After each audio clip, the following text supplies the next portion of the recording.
Bismillahirrahmanirrahim. Assalamualaikum warahmatullahi wabarakatuh.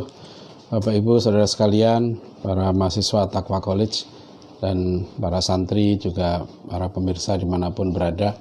Alhamdulillah pagi hari ini kita masih tetap dalam keadaan sehat walafiat. Semuanya mudah-mudahan tetap sehat ya. Tadi pagi saya mendapatkan telepon yang sangat istimewa ya, dari Profesor Muhammad Nurwan Daud yang beliau sangat mengapresiasi program perkuliahan ini dan juga beliau menanyakan gitu, kondisi pesantren seperti apa ya, kondisi di Depok seperti apa, karena menurut beliau ya kita perlu berhati-hati betul karena masalah virus corona ini memang masalah yang serius ya, di mana negara-negara seperti Italia, Spanyol ya, negara-negara yang punya sistem kesehatan yang baik gitu, itu juga kewalahan ya. Ketika saya ditanya terus gimana kondisi masyarakat di sini, saya hari ini ya saya berusaha untuk tidak keluar dari pesantren ya, tapi kalau saya dengar cerita-cerita dari teman ya, di beberapa tempat sepertinya seperti biasa-biasa gitu ya. Jadi mudah-mudahan kita betul-betul ya menjaga diri kita, keluarga kita, dan berdoa pada Allah mudah-mudahan kita diselamatkan ya, karena masyarakat kita, bangsa kita ya mudah-mudahan dalam sekitar 2 pekan ya kita mengubah model pendidikan kita ini. Ada hikmah yang besar yang bisa kita ambil dan kita manfaatkan kesempatan ya untuk mengadakan kuliah online seperti sekarang ini. Bapak Ibu saudara sekalian, pagi hari ini ya kita masuk ke sesi yang ke-11 ya. Tidak terasa ini, mohon maaf, saya baru selesai main bola bersama mahasiswa At-Taqwa College, meskipun saya banyak nontonnya daripada nendangnya karena ya di atas 50 tahun katanya nggak tepat olahraga main bola ya. Lumayan lah jalan-jalan sedikit di pesantren ini. Alhamdulillah 4.000 meter luasnya, santri sebagian besar sekarang sedang pembelajaran di rumah, pendidikan di rumah. Jadi hanya mahasiswa Taqwa College yang kita di sini berusaha untuk menjaga diri di pondok pesantren ini. Bapak Ibu saudara sekalian, pada sesi yang ke-11 ini tema kita atau topik yang akan kita bahas insya Allah adalah tentang model pendidikan ideal ya pada tingkat dasar dan menengah. Jadi kalau kita perhatikan, pemerintah ini kan membagi pendidikan menjadi 2 kan, pendidikan dasar menengah ya dan pendidikan tinggi. Di Malaysia dulu jadi 1 ya, kemudian sempat dipisah, kemudian disatukan lagi Kementerian Pendidikan Dasar Menengah dengan Kementerian Pendidikan Tinggi gitu. Sekarang dipisah lagi di Malaysia, ada Kementerian Pendidikan Tinggi. Di kita dulu 1 ya, kemudian sempat dipisah ya, Kemenristek Dikti jadi sendiri. Sekarang di masa periode kedua Pak Jokowi ini dipisah lagi, disatukan lagi gitu. Jadi Kemenristek Dikti sekarang digabung menjadi Kementerian Pendidikan dan Kebudayaan. Jadi ada 1 direktorat Dirjen Pendidikan Tinggi, kembali ke dulu lagi gitu.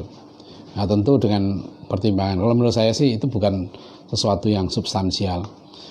Nah, kita sekarang bahas dulu tentang bagaimana sebetulnya konsep atau model pendidikan ideal gitu ya pada tingkat dasar dan menengah ini. Karena di berbagai organisasi Islam juga sama tuh. Karena di pemerintah 1 dirjen ya, Dirjen Pendidikan Dasar dan Menengah gitu ya. Misalnya di Muhammadiyah itu juga setahu saya ada pengurus ya, bagian pendidikan dasar dan menengah. Nah, kemudian di Al-Azhar ya, di lembaga pendidikan yang sudah menasional gitu ya, itu juga ini ada direktoratnya sendiri gitu. Dan saya pernah berbincang dari sejauh pemahaman ya, pengalaman dan bacaan serta dialog dengan berbagai pakar pendidikan gitu ya, saya menyimpulkan bahwa sebenarnya pendidikan dasar dan menengah ini memang sangat penting dan kita perlu menyamakan persepsi kita dulu tentang pendidikan dasar dan menengah ini. Karena di berbagai negara itu konsepnya agak berbeda sedikit. Ya, sekarang hadirin rahimakumullah kan kita ini dikonsep gitu kan, pendidikan dasar itu SD 6 tahun, SMP 3 tahun, SMA 3 tahun gitu kan. Dengan asumsi gitu ya, dengan asumsi ya bahwa pendidikan dasar dan menengah ini mendidik anak-anak yang belum dewasa. Ya, jadi dewasa awal itu ditetapkan umur 18 tahun. Itu sesuai dengan Undang-Undang Perlindungan Anak juga. Nah, disinilah nanti yang sangat penting kalau kita membahas seharusnya berapa tahun sih ya pendidikan dasar dan menengah dan apa dasarnya gitu ya.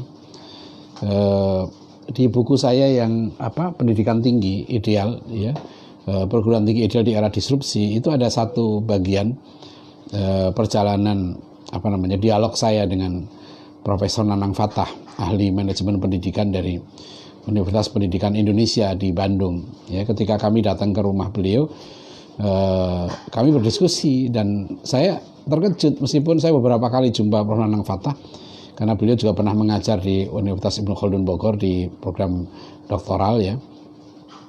Saya yang terkejut karena Prof. Nanang Fatah itu menceritakan ya setelah era reformasi kata beliau, beliau sempat diundang ke Jakarta. Ya, waktu itu ada mantan menteri yang hadir dalam satu diskusi tentang pendidikan.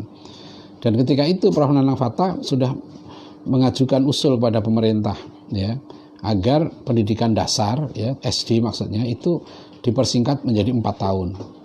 Ya, kemudian SMP 2 tahun dan SMA 2 tahun juga.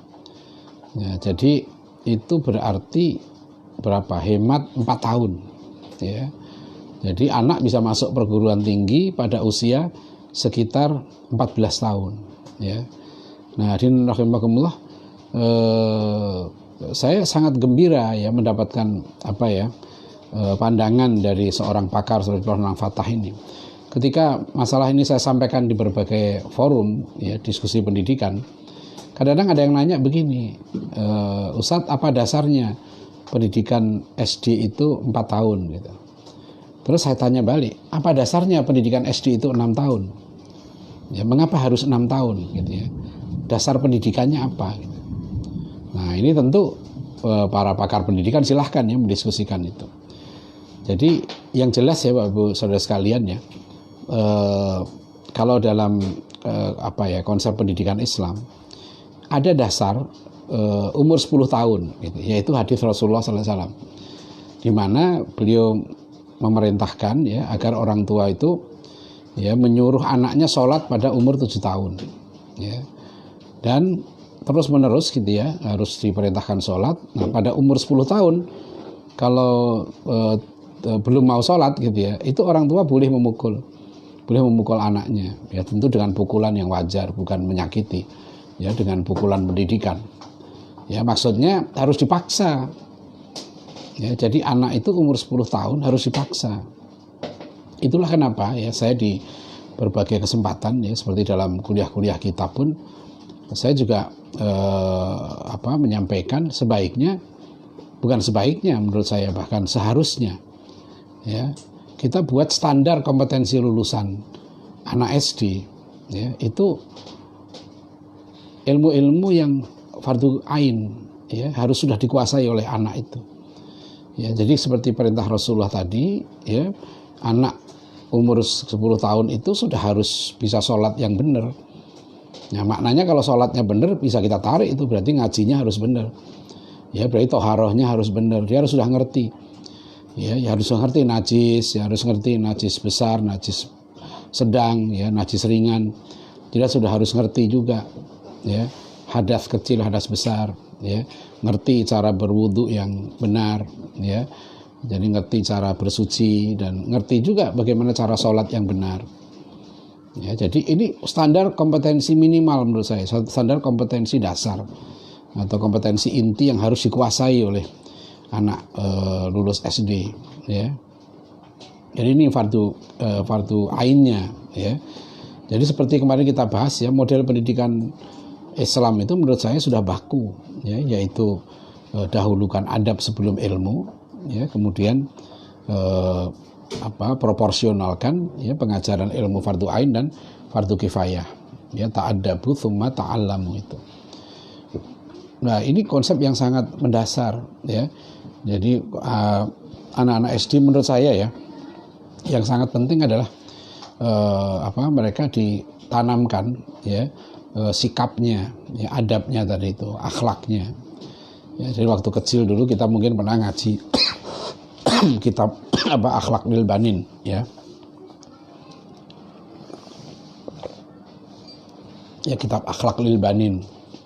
Ya kan, kitab itu tentang pentingnya kejujuran, ya kan, pentingnya keikhlasan, pentingnya tidak malas dan seterusnya. Nah, itu tapi sekali lagi akhlak atau adab itu bukan diajarkan loh yang pentingnya, tapi itu ditanamkan.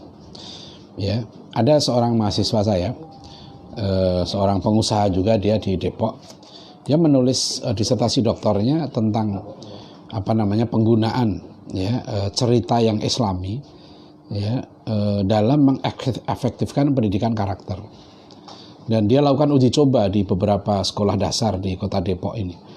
Dan kemudian dia buat tuh cerita sendiri gitu. Cerita Islami itu dia susun gitu ya. Meskipun cerita itu fiktif ya, tentang nilai-nilai karakter itu, dan alhamdulillah kata dia hasil penelitian itu menunjukkan ada keberhasilan. Jadi memang metode penanaman adab atau akhlak mulia ya atau karakter itu sejak dini sudah harus diseriusi. Itu yang paling penting ya, sebelum anak itu punya dikasih pelajaran yang macam-macam gitu, akhirnya bingung. Jadi terus terang saya sendiri mengalami itu ya, dari ada contoh kasus anak saya mulai nomor 3 itu dulunya sekolah di madrasah ibtidaiyah dan pelajarannya itu sangat banyak gitu. Dan karena anak ini biasa dia membaca, menulis gitu ya, akhirnya dia kurang begitu nyaman dengan pelajaran yang sangat banyak itu, dan akhirnya memutuskan untuk gimana kalau berhenti ya. Jadi akhirnya homeschooling di rumah. Jadi saya melihat karena anaknya punya potensi, dia senang membaca, menulis, punya potensi kemandirian, ya kami izinkan ya. Dan di rumah pun, karena di rumah saya dulu ada TK ya, ada TPA gitu, jadi juga aktif membantu pendidikan di rumah itu. Jadi akhirnya anak itu di rumah, dan dia sejak SD itu sudah menulis novel ya, alhamdulillah sekarang dia sudah selesai S1-nya pada umur 19 tahun, dan sekarang 20 tahun masuk S2 di UI. Nah, itu dia melalui jalur non formal memang gitu loh. Tapi ini selalu saya katakan perhatikan ya, karena masing-masing anak itu beda. Dan kemarin ada yang nanya juga kan, apakah sebaiknya homeschooling itu lebih baik daripada sekolah formal? Saya bilang belum tentu. Ya, tergantung juga pada kesiapan orang tua, lingkungan di rumah ya, juga kesiapan anak itu sendiri, dan juga materi. Karena saya berbeda mungkin dengan banyak orang yang mengatakan homeschooling itu dianggap sebagai memindahkan sekolah di rumah gitu. Anak tetap diarahkan bagaimana dia menguasai bisa menjawab soal-soal ujian. Nah, kalau kami nggak begitu konsepnya ya. Konsepnya betul-betul anak itu memang yang penting ditanamkan sikapnya ya. Jadi dia nggak banyak belajar sesuai dengan kemampuan dia ya, sesuai dengan minat dia, tapi juga kita dorong dia untuk bersikap ya, punya sikap yang baik gitu. Ya, punya sikap kemandirian, dilatih ya kemandiriannya. Nah, itu bisa ya. Dan saya dengar dari Profesor Nanang Fatah juga begitu, beliau menyarankan 4 tahun SD itu dengan syarat gitu ya, kurikulumnya memang harus berubah katanya. Kurikulum itu harus mengikuti dinamika sosial. Jadi tidak asal 4 atau 6 tahun, itu bukan wacana yang pokok menurut saya gitu ya. Bisa 4 tahun, bisa 6 tahun. Kalau anak mampu 4 tahun, kenapa harus 6 tahun ya. Jadi kalau yang penting, nah ini kata Prof. Nanang Fatah, saya setuju dengan beliau. Beliau mengatakan pendidikan itu yang penting based on result. Ya, berbasis kepada hasil. Maksudnya standar kompetensi yang penting adalah standar kompetensi lulusannya itu ya. Jadi kita kan punya target anak lulus SD itu apa. Nah, itu standar kompetensinya harus kita susun. Saya kadang-kadang sering ditanya, terus gimana cara nyusun kurikulum untuk tingkat SD? Itu mudah, kurikulum itu. Ini soal nyusun kurikulum itu tidak susah. nanti kurikulum kita turunkan dalam bentuk program pembelajaran, itu tidak susah insya Allah. Yang susah itu justru menentukan tujuan pendidikan yang kemudian harus kita jabarkan dalam bentuk target-target kompetensi, ya, standar kompetensi lulusan, apalagi nanti untuk setiap pembelajaran gitu. Ya, jadi jangan sampai ya anak itu terbebani ya, Tapi juga saya tidak setuju kalau mengatakan bebas sama sekali sampai nggak ada standar, itu juga tidak betul. Ya, karena menurut Islam itu ada standar, yaitu standar yang fardu ain itu. Standar yang fardu ain itu ilmu-ilmu yang harus dikuasai setiap anak itu sama semua. Apa dia bodoh, apa dia pinter, apa dia laki-laki, apa dia perempuan, itu sama. Itu yang fardu ain namanya gitu. Nah, itulah yang tadi ya, dia harus imannya ya sudah harus mulai diajari iman yang benar, kemudian akhlaknya, ibadahnya, adabnya tadi itu harus benar, itu fardu ain. Adapun yang fardu kifayah tentu sesuai dengan kemampuan dia, ya, potensi dia, dan juga tuntutan kebutuhan masyarakat. Ya, misalnya, apakah anak SD itu perlu diajari matematika? Menurut saya harus, ya, meskipun itu adalah fardu kifayah, tapi ya paling enggak matematika untuk dia bisa mengerti hitungan wajib.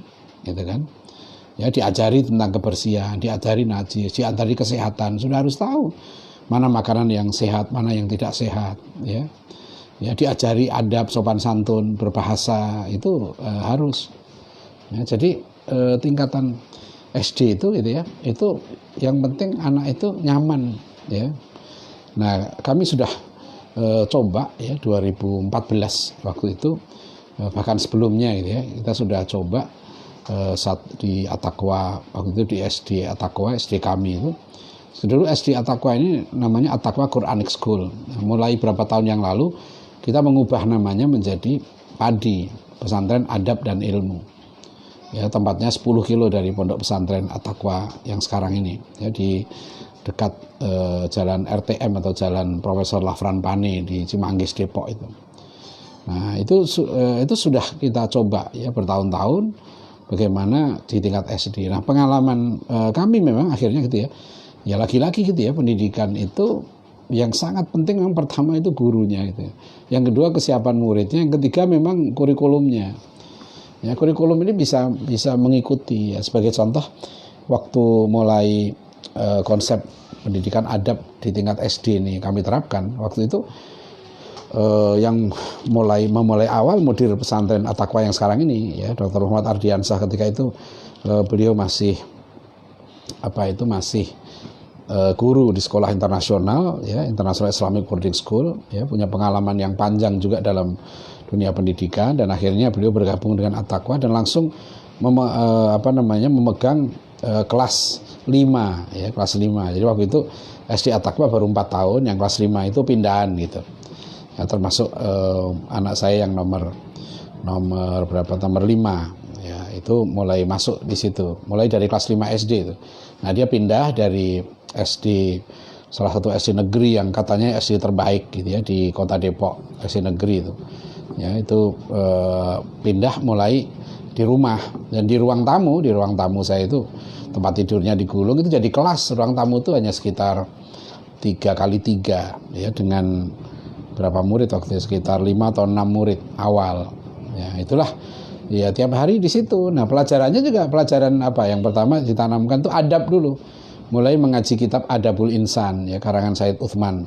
Mulai belajar Arab Melayu ya, kemudian tahfidz ya, kemudian tahsinul Quran. Nah, kemudian juga olahraga, waktu itu sudah mulai juga ya. Olahraga juga ini jurnalistik ya, sejak SD itu sudah diajari jurnalistik. Terus bahasa Inggris, karena ada guru bahasa Inggris yang bagus waktu itu ikut mengajar juga, anak-anak sudah mulai dikenalkan bahasa Inggris juga. Terus ada juga kita ajarkan anak itu fotografi ya, jurnalistik dan fotografi. Jadi pelajarannya itu enjoy, karena dosen-dosennya sangat guru-gurunya sangat profesional ya. Yang ngajar fotografi itu Pak Indra Supono ya kan, dulu GM Radio Dakta Bekasi gitu ya. Beliau sangat senior dalam penyiaran ya, bisnis. dan pernah jadi manajer di Hotel Sofyan juga. Jadi yang mengajar itu orang-orang yang matang gitu lah, waktu awal itu. Dan ternyata alhamdulillah hasil dari situ gitu ya, itu cukup menggembirakan. Yang paling mencolok terlihat waktu itu adalah perubahan sikap. Anak itu jadi senang belajar, dia enjoy baca kitab, senang ya, baca buku itu senang gitu. Nah itu yang penting ya. Jadi formula ini pernah kita uji cobakan gitu ya, dan alhamdulillah dengan pembelajaran yang mungkin istilah sekarang Pak Menteri Nadiem ini istilahnya merdeka belajar gitu. Anak memang ya kita memang merdeka, tapi memang itu berat ya. Ketika itu kan muridnya baru sekitar 5 orang ya, terbatas. Jadi lebih intensif. Karena nah itulah kadang-kadang yang kalau kita bicara pendidikan ya, pendidikan ini nggak bisa dilihat dalam konsep pabrik, beda gitu.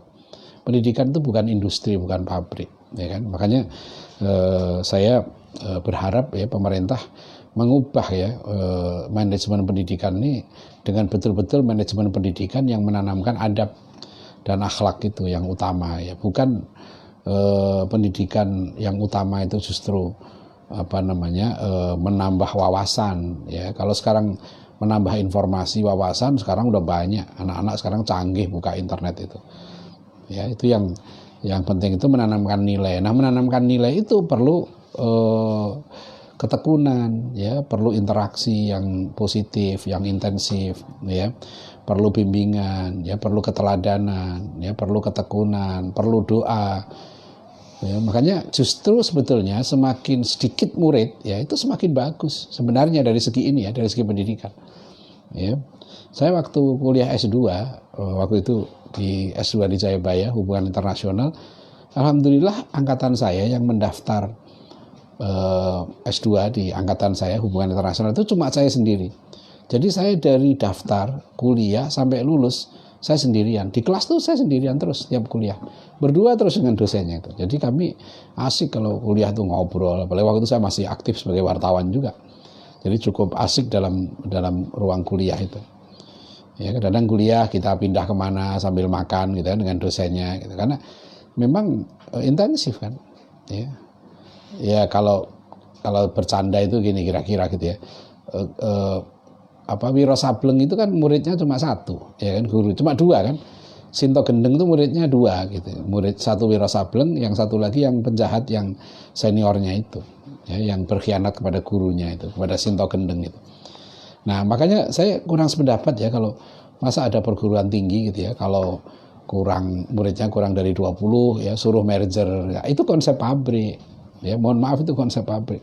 Dan itu nggak bisa dimutlakkan. Misalnya begini ya, ke rasio gitu. Bagaimana seorang Muhammad Natsir gitu ya mampu berdialog dengan ilmuwan-ilmuwan hebat, bahkan profesor gitu kan, bahkan beliau menulis yang sangat hebat ya, tulisan-tulisan beliau itu. Ya, jadi Bapak sekalian ya, dalam pendidikan dasar terutama menurut saya ya, adab itu begitu pentingnya ya, dan adab itu susah ya, susah sekali lagi, itu sangat susah. Itu perlu kualitas guru yang baik ya, guru yang ikhlas, guru yang tekun ya, guru yang mujahadah ya, yang yang berjuang ya, memandang pendidikan itu bukan sebagai aktivitas ya, tukang ngajar bayaran, bukan. Guru bukan tukang mengajar bayaran, tapi guru itu mujahid intelektual. Makanya penting sekali pendidik di situ ya. Jadi kita jangan dibatasi oleh aturan-aturan gitu ya, yang akhirnya menjebak sendiri ya. Jadi kalau ada anak memang mampu menyelesaikan SD dalam 4 tahun, kenapa harus 6 tahun ya kan? Kalau anak mampu menyelesaikan pendidikan tingkat SD ya dalam waktu 5 tahun, ya silahkan 5 tahun ya. Jadi nggak perlu harus dipaksa 6 tahun. Kalau target pembelajaran tingkat SMP selesai dalam 2 tahun, kenapa sekarang saya kadang-kadang heran, kenapa umur ijazah harus 3 tahun? Apa yang menjadikan kita begitu? Harus sekian tahun. Ini manusia ini bukan barang. Kalau kita pabrik roti, cetakannya sama, ya kan? Tapi kalau kita ini pendidikan, bukan pabrik roti, gitu ya. Nggak bisa, masing-masing orang itu beda. Ya, makanya ini saya berharap betul ya kebijakan Merdeka Belajar dan Kampus Merdeka ini dilanjutkan ya sampai kepada gitu ya berilah kepercayaan kepada keluarga, kepada orang tua, kepada guru, gitu, kepada lembaga pendidikan untuk menentukan. Kalau menurut saya udah menentukan kurikulumnya sendiri. Ya, pemerintah itu cukup ya menentukan standar kompetensi saja. Pokoknya lulus SD standar kompetensi minimal menurut negara begini. Nanti anak bisa mengambil ijazah negara. Silakan ujian ke pemerintah ya, kapan saja bisa. Ya, saya setuju dengan konsep Cambridge gitu ya. Di mana anak itu bisa kuliah gitu ya pada umur 14 tahun kalau dia lulus ujian O-level dan dia nggak ditanya SD, SMP, SMA-nya di mana gitu, nggak ditanya. Yang penting kamu ambil ujian O-level, kemudian lulus, kamu sudah bisa masuk kuliah di kampus perguruan tinggi. Nah ini zamannya sudah mudah. Menurut saya nggak usah khawatir, pemerintah itu lebih ringan dengan begitu, ya lebih ringan. Jadi nggak capek terus. Karena orang nggak ada lagi sekarang mau jualan gelar apa, gelar itu juga lama-lama orang nggak melihat kok. Ya rugi gitu. Kalau nanti ya sekolah, lembaga pendidikan atau kampus bermain-main dengan kualitas, dia yang nggak akan dipercaya oleh masyarakat. Ya, jadi kan konsepnya begitu sekarang. Biarlah masyarakat yang menentukan, nanti menilai. Ya, mana lembaga pendidikan yang baik. Nah, apa tugas pemerintah? Menurut saya pemerintah memberikan contoh standarnya. Jadi pemerintah kan punya sekolah-sekolah nih.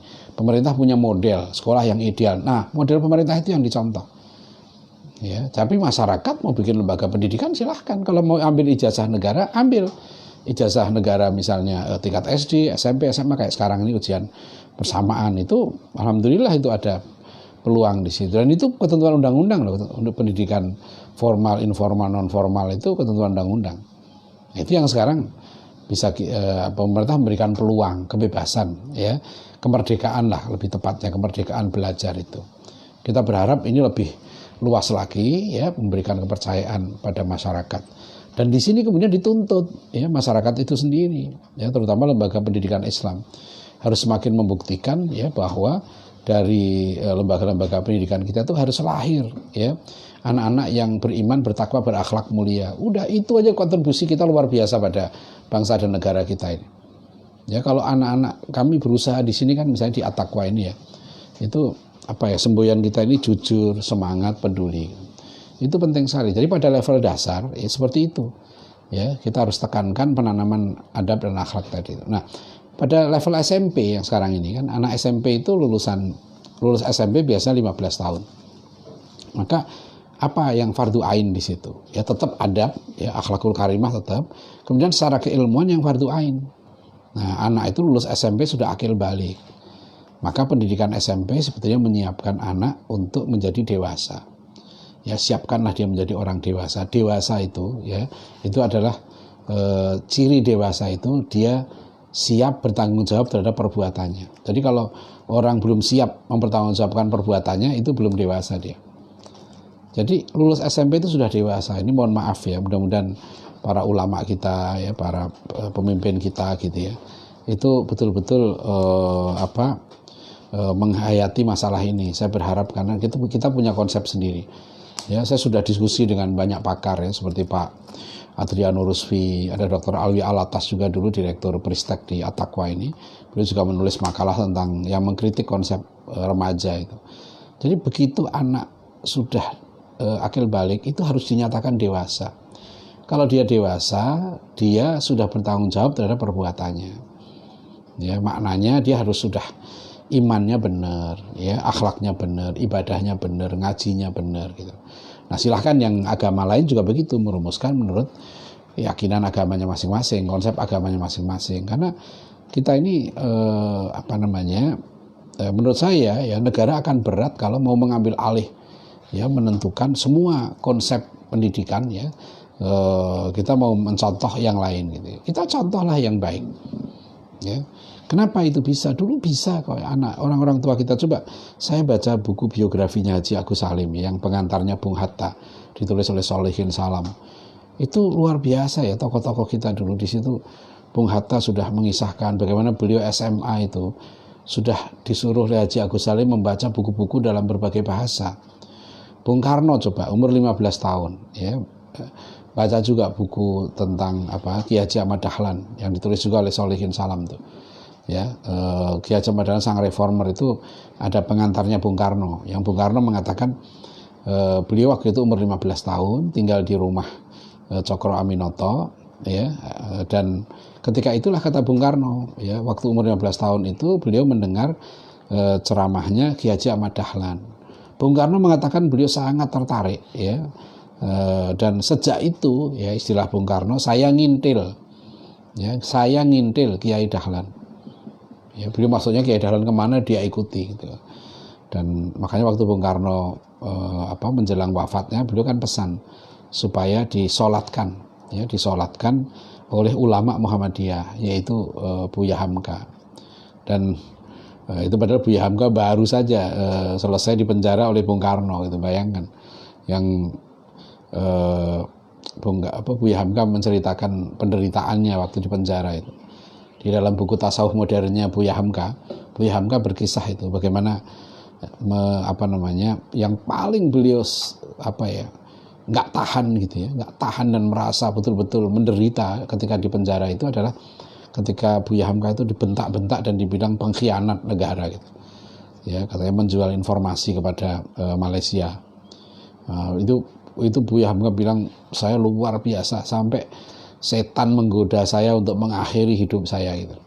Karena belum pernah Buya Hamka diperlakukan seperti itu, dihina, gitu, sebagai pengkhianat negara, gitu. Nah, bayangkan sakitnya Buya Hamka seperti itu, gitu, dipenjara oleh Bung Karno, ya. Tapi uniknya, gitu ya, akhirnya Bung Karno minta Buya Hamka mensolatkan jenazahnya. Bahkan anak Buya Hamka, Pak Afif Hamka itu sempat bercerita, beliau termasuk keberatan, ya, ayahnya menyolatkan Bung Karno, karena waktu itu kan baru selesai Bung Karno berakhir, ya, kekuasaan Bung Karno digantikan dengan rezim Orde Baru. Nah, saya kembali ke tadi Bapak sekalian. Jadi bagaimana Bung Karno itu bercerita 15 tahun beliau sudah membaca berbagai buku dan beliau sudah matang di situ. Ya, saya juga diceritai banyak tokoh, ya, seperti almarhum Pak Hartono Marjono. Beliau cerita waktu dia umur 15-16 tahun itu kalau main ke rumah Pak Rom masih pakai celana pendek, masih SMP waktu itu oleh Mr. Muhammad Rom disuruh baca buku. Ya, dikasih buku, nanti seminggu, gitu ya, suruh balik lagi, dan setelah balik lagi dia suruh menceritakan apa isi buku itu. Ya, lihat pendidikan. Jadi terutama nanti, ya, kita masuk ke pendidikan SMP ini, jadi harus disiapkan anak menjadi dewasa. Ya, jadi jangan terlalu banyak ya, ini jangan salah paham, nanti soalnya nggak boleh menjawab soal ujian, bukan, harus diproporsionalkan. Nah, di sini itu seberapa, nah itu wisdom, itu kebijakan guru, itu kebijakan orang tua, menentukan kadar, seberapa adab, seberapa ilmu, seberapa tahfidz Qur'annya, berapa porsinya, itu adab. Disitulah based on hikmah, ya. Jadi adab is coming from hikmah, ya. Jadi hikmah itu yang membimbing seorang guru untuk bisa mendidik anak dengan baik, mendidik muridnya dengan baik. Nah, itu, ya. Jadi kembali ke tadi, ya, SMP begitu. Nah, sekarang SMA ini penting, ini pembahasan tingkat menengah yang tingkat SMA, karena ya sekarang anak SMA di kita itu masih dididik sebagai anak-anak, ya. Coba aja, ya, beberapa kasus yang lalu ada kasus pembuatan video porno. Itu kan pembuatnya itu umurnya belum genap 18 tahun, perempuan lagi. Itu terpaksa, gitu ya, polisi mengatakan dia masih anak-anak, nggak bisa ditahan, katanya, gitu. Ya, dia masih anak-anak, harus diperlakukan khusus, gitu ya, karena dia anak-anak, ya. Ingat kasus Yuyun yang di Jambi, ya, seorang anak yang diperkosa beramai-ramai. Yang memperkosa itu anak-anak 17 tahun, ya, ada yang 19 tahun, 15 tahun. Itu dibilang mereka masih anak-anak. Jadi bayangkan, ya, ini, ya, anak sudah berumur 17,5 tahun, ada yang 16 tahun dan sebagainya, sudah membunuh, memperkosa, ya, bahkan kadang-kadang merampok juga ada yang begitu, ya. Itu masih dibilang anak-anak, ya. Padahal kalau dalam pandangan Islam, kalau sudah 15 tahun kata Rasulullah SAW, ya, memang Rasulullah baru mengizinkan tuh anak 15 tahun untuk ikut perang. Nah, itu yang kemudian difahami sebagai batas dewasa. Jadi menurut hemat saya dan banyak yang saya diskusi dengan banyak pakar pendidikan, gitu ya, itu mengatakan kalau sudah 15 tahun itu sudah dewasa dan harus dididik sebagai orang dewasa. Ya, jadi SMA itu sebetulnya pendidikan tinggi, pendidikan orang dewasa. Maka di tingkat SMA inilah yang kita harus siapkan anak-anak itu mulai membangun kedewasaan dan kemandirian. Jadi memperkuat kedewasaannya, kematangannya, sekaligus persiapan untuk mandiri.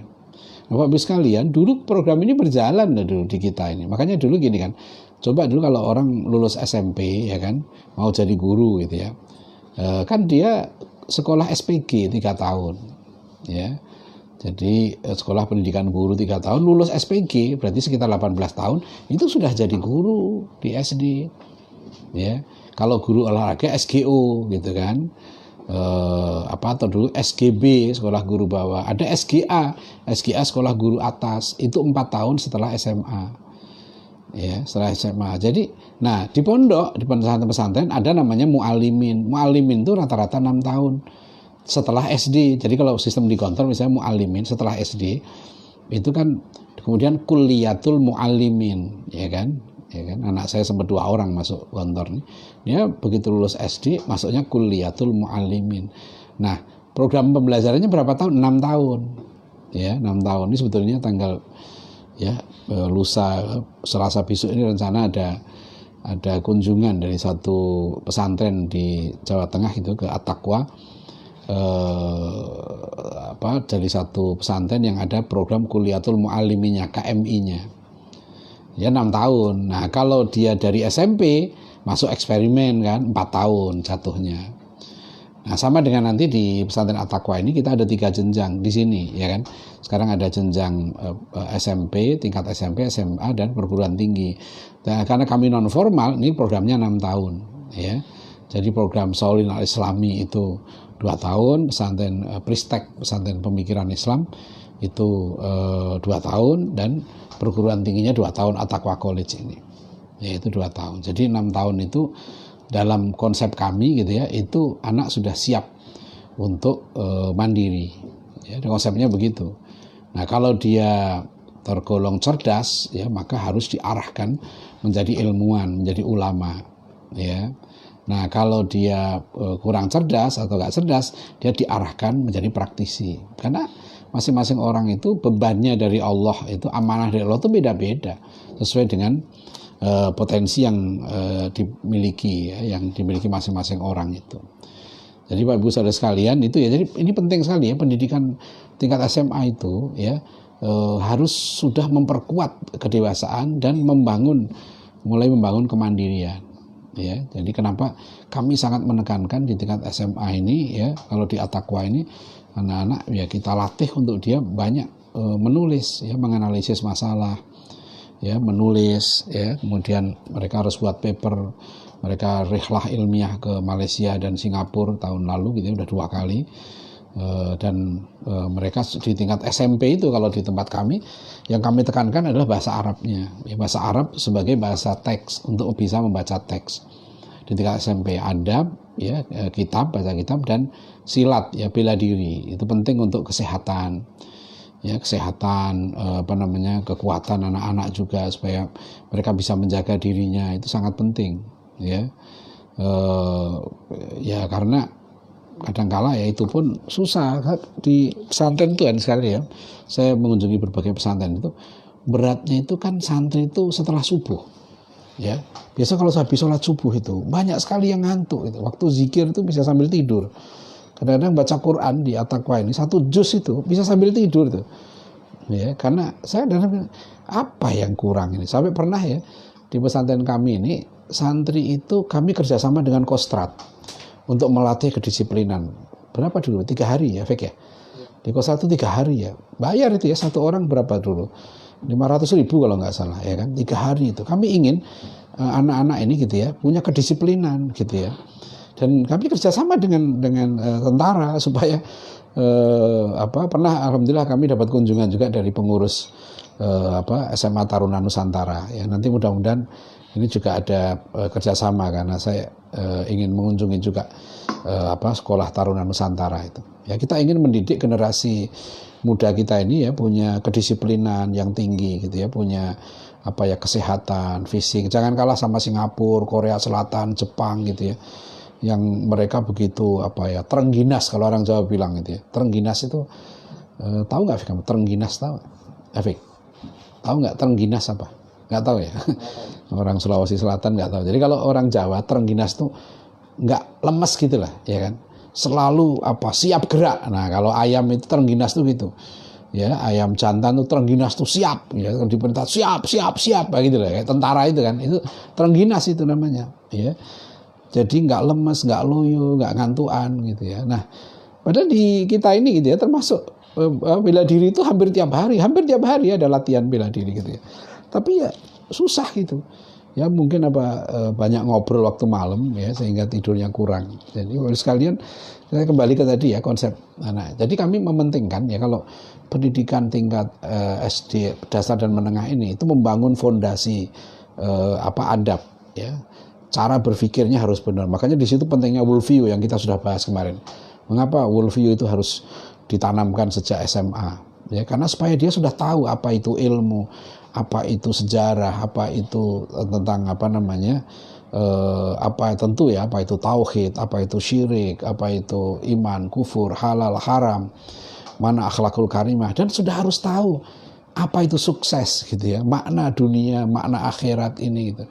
Harus tahu ya, jangan sampai saya tanya pada banyak mahasiswa sekarang, kasihan ya kuliah dia pinter dari SD, SMP, SMA, tapi karena dia sejak dulu sudah hanya diberikan pemahaman bahwa kamu tuh jadi orang sukses ya, nanti kalau kamu bisa kuliah di perguruan tinggi favorit, nanti kamu dapat kerja di tempat yang basah, bisa ngangkat nama orang tua dan seterusnya gitu ya. Akhirnya yang pokok ya dalam ilmu ya, bagaimana dia memahami dirinya, memahami kehidupan, memahami tujuan hidup, memahami kemuliaan, kesuksesan, itu nggak tertanam, bahkan nggak paham. Ini keliru besar, itu worldview itu ya. Jadi sekarang ini masalah yang sangat penting ya pendidikan kita ini. Jadi ya saya sudah tawarkan ya kan di buku pendidikan Islam ini, saya sudah tawarkan ini ke MPR, sudah pernah saya sampaikan, pengajian di beberapa instansi pemerintah juga kalau mau itu ya. Kalau kenapa ya pemerintah ini sudah ya pemerintah ini falyakul khairon auliyasmut ya, buatlah kebijakan. Udah yakin kembali ke konstitusi. Saya bilang di sini kembali ke konstitusi pasal 31 ayat 3 Undang-Undang Dasar 45. Pemerintah mengusahakan dan menyelenggarakan satu sistem pendidikan nasional yang meningkatkan keimanan dan ketakwaan serta akhlak mulia dalam rangka mencerdaskan kehidupan bangsa yang diatur dengan undang-undang. Itu perintah konstitusi kita. Sangat clear, sangat jelas. Ya, kurang apanya lagi. Dan kalau orang beriman, bertakwa, berakhlak mulia pasti unggul.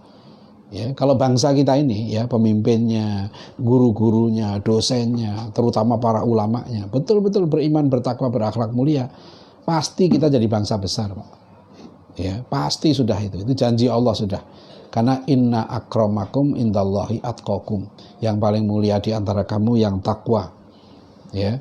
Jadi yang paling mulia di antara kamu yang takwa. Nah, disinilah pentingnya Bapak Ibu sekalian ya, kita memahami ya tentang konsep ilmu, ya konsep ilmu.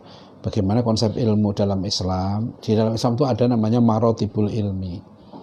Ya, kita perlu lembaga kan kemarin saya bilang ya, alhamdulillah perkembangan pendidikan Islam ini sangat menggembirakan sampai sekarang. Ya, sekarang ini masya Allah ya ada SMA Islam ya yang saya pernah kunjungi gitu ya. Uang masuknya ada sudah 150 juta. Dan saya dengar yang daftar itu juga banyak, alhamdulillah ya. Ada SMP Islam gitu ya, boarding gitu ya, uang masuknya 135 juta. Uang bulanannya saya dengar sudah 8 juta, sebulan bayar 8 juta. Ya, berarti satu semester berapa juta 4 bulan ya kan. Nah, itu dan itu banyak yang masuk. Artinya apa di sini? Umat menaruh kepercayaan besar kepada lembaga-lembaga pendidikan Islam. Ya di tingkat dasar dan menengah ini ya itu sangat penting. Jadi kita harus menjamin menurut saya ini amanah yang sangat besar ya, bahkan di pesantren seperti At-Taqwa ini ya, pesantren yang kita non formal ya, pesantren yang kita ikut ujian persamaan ya, itu alhamdulillah ya sampai meskipun saya bilang yang datang ke sini tidak normal ya, Bapak Ibu yang ke sini itu sudah tidak berpikir seperti orang lain, ya kan. Kalau bapak ibu anaknya tujuan utamanya pengen masuk ke kampus ini yang dianggap elit bergengsi, saya bilang sebaiknya jangan ke sini. Ada anak teman saya begitu, Ustaz, ini pengen bapaknya pengusaha, pengen anaknya masuk fakultas kedokteran, ya bisa nggak SMP-nya di sini At-Taqwa? Saya bilang kalau memang niatnya itu, tujuannya itu, saya bilang jangan di sini. Ya bukan kami sudah kerjasama juga dengan satu kampus, satu yayasan yang punya universitas, ada fakultas kedokterannya. At-Taqwa sudah bikin MOU, ya. Tapi kami sangat menekankan tujuan kami ke depan itu bukan mencetak tukang obat dan tukang suntik, ya. Tapi kalau kita mau buat program ya kaderisasi ulama, maka yang kita akan lahirkan insya Allah adalah ulama, ya. Kita mau mencetak ulama, mencetak cendekiawan, mencetak ilmuwan yang punya skill sebagai dokter. Ya, kita mau mencetak ya ilmuwan, ya orang baik, pejuang yang punya skill gitu ya, ekonomi syariah. Jadi bukan kita didik dia menjadi tukang kredit bank syariah. Ya, itu salah satu skillnya yang dia punyai, tapi tujuannya adalah universal, membentuk manusia yang baik. Ya, jadi itu tujuannya. Jadi pendidikan dasar dan menengah itu memberikan fondasi. Maka disitulah adab sudah harus selesai. Ya, saya bahkan mengusulkan kita nanti insya Allah akan kita bahas khusus ya bagaimana pendidikan ideal di tingkat perguruan tinggi. Tapi di tingkat dasar dan menengah ini fondasinya. Ya, fondasi supaya anak itu enjoy belajar, dia cinta ilmu, itu yang penting ya. Dia cinta ilmu, dia hormat pada guru, dia tahu bagaimana beradab kepada kepada gurunya, kepada orang tuanya, kepada saudaranya, ya, kepada pemimpin-pemimpinnya dan seterusnya. Tahu adab itu, ya. Itu yang sangat penting. Jadi yang lain-lain kedua, ya. Nah, jadi bukan berarti sekali lagi gitu ya. Kita jangan terjebak gitu ya kepada sekedar nilai-nilai akademik semata, ya. Semata, saya bilang nanti jangan salah paham bahwa saya tidak mementingkan akademik ya. Saya waktu SMA alhamdulillah saya bisa juara 1. Ya, padahal saya di pesantren juga. Saya waktu itu SMA saya tinggal di pondok, saya juga harus mengaji kitab-kitab kuning ya. Di SMA saya harus belajar seperti pelajar yang lain. Jadi saya merasakan sebetulnya bisa. Ya, anak itu di tingkat dasar. Jadi kalau pengalaman saya pribadi dulu ya, saya itu SD gitu ya, pagi SD negeri. Ya, siang ya itu harus sekolah Arab namanya, sekolah madrasah diniyah. 6 tahun saya.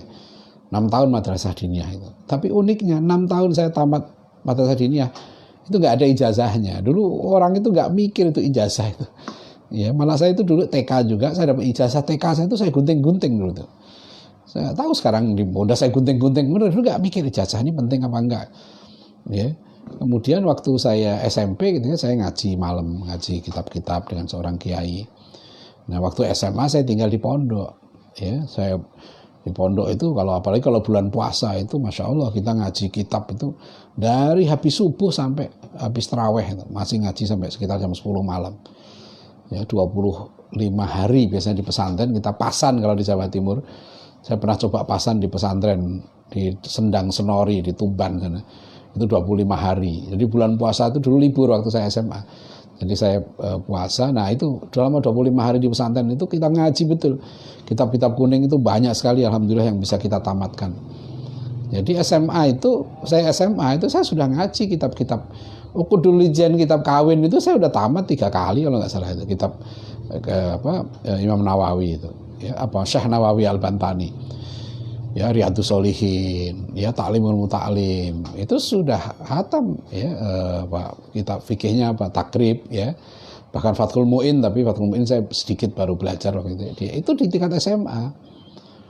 Ya, jadi Bapak Ibu Saudara sekalian ya, berdasarkan pengalaman saya pribadi sebetulnya anak itu bisa, Pak. Ya bisa kok insya Allah ya. Bahkan mengejar akademiknya, fisika, kimia, matematiknya bagus. Ya, dengan bisa baca kitab itu kalau menurut saya makanya pernah ya ngisi pengajian berapa kali di Masjid Salman ITB itu sampai saya bilang ke mahasiswa di sana, kan Anda ini yang masuk ITB biasanya pinter sebenarnya, masa lulus ITB nggak bisa bahasa Arab? Kalau menurut saya harusnya lulus SMA itu sudah harus bisa baca kitab. Bisa baca kitab kuning. Harus tahu itu. Saya dulu ngafalkan i'rab waktu nahwu itu sambil jalan kadang-kadang. Dari pesantren ke SMA saya itu sekitar 1,8 kilo. Itu di tangan kiri saya, telapak saya itu ada mahfudzat, bukan mahfudzat, apa namanya? Mufradat dalam bahasa Arab saya tulis tuh di situ. Jadi saya menghafal i'rab gitu ya. Rafa, nasab, jar, jazm, tanda rafa itu ada 4, dhammah, wawu, alif, nun. Dhammah ada di 4 tempat, ya kan? Isim mufrad, jamak taksir, jamak muannats salim, fi'il mudhari yang sahih akhir. Itu waktu SMA. Ya, itu bisa. Jadi kalau sekarang saya nggak percaya kalau anak SMA itu sibuk gitu. Apalagi dan SMA itu saya sudah baca buku Buya Hamka, buku tasawuf modern Buya Hamka, buku bahkan di kelas 3 SMA itu saya sudah buku yang saya suka itu judulnya Filsafat Ontologi dalam Islam. Itu saya sambil menjelang Eptanas waktu itu saya di sawah duduk-duduk gitu ya baca buku Filsafat Ontologi dalam Islam. Itu bisa karena Bapak Ibu Saudara sekalian ya, itu bukan aneh dari sejarah pendidikan Islam. Bahkan sejarah negeri kita pun anak-anak SMA itu sudah serius. Pak Nasir coba cerita SMA di Belanda. Ya, beliau kan waktu SMA kata beliau baca buku biografinya Pak Nasir itu ya, Pak Nasir bilang, saya kalau mau ujian satu pelajaran, saya diharuskan membaca minimal 36 buku. Itu SMA ya. Kalau kata Pak Taufik Ismail, SMA zaman itu ya yang sastra gitu ya, itu diwajibkan membaca minimal 20 karya sastra internasional. Bahkan dia tokoh-tokoh kita dulu, Pak Rosyan Anwar itu lulusan SMA atau AMS kan, Allgemeine Mittelbare-Schule. Itu mereka tokoh-tokoh kita hebat, mereka lulusan SMA. Ibu Sud itu lulusan SGA, sekolah guru atas. Ya, dan banyak tokoh-tokoh kita lain pendidikan dulu SMA, bahkan banyak yang nggak tamat. Tapi tradisi ilmunya itu yang tinggi. Ya, saya baru baca sekilas tadi malam buku seorang tokoh PSI ya, yang diterbitkan oleh Kompas itu. Ya, dan ternyata dia Pak Sujat Moko itu dia tokoh PSI ya, kuliahnya di mana. Tapi mereka punya tradisi ilmu. Ya, sekarang yang salah satu yang populer misalnya kayak Rocky Gerung gitu kan. Ya, itu S1 dia. Ya. Jadi ini penting juga ya, kata-kata Pak Nadiem Makarim waktu itu mengatakan bahwa kita masuk satu zaman yang sekarang ini gelar tidak menjamin kompetensi. Ya, tapi saya sendiri tetap mengatakan pada para santri di At-Taqwa sini bahwa tetap ya, bukan berarti gelar tidak penting, tapi yang penting ilmu. Ya, gelar itu perlu, insya Allah perlu tetap ya. Saya cuma mendorong kan supaya orang sampai bisa meraih gelar doktor kalau dia memang patut di situ, dia punya potensi, harus diusahakan. Ya, nah itulah Bapak Ibu Saudara sekalian ya. Jadi kita kembali ya ke pendidikan dasar dan menengah ya. Konsepnya sebetulnya intinya yang saya pahami adalah yang terpenting pada tingkat dasar menengah ini adalah tanamkan adab dan akhlak. Ya, wawasan tentang adab tauhid ya, seperti yang kemarin kita bahas dalam surat Luqman. Adab pada Allah, jangan menyekutukan Allah ya. Dia sudah harus tahu ya, mana yang benar, mana yang salah, mana hak, mana batil, mana tauhid, mana syirik, ya kan? Mana siratal mustaqim, mana siratal al-maghdub, mana siratal ad-dhalin, ya kan? Itu sudah harus dia tahu. Ya, mana bahkan sampai makanan juga, ya kan? Makanan yang halal, makanan yang haram, makanan yang thayyib, makanan yang tidak thayyib, gitu kan, yang tidak baik.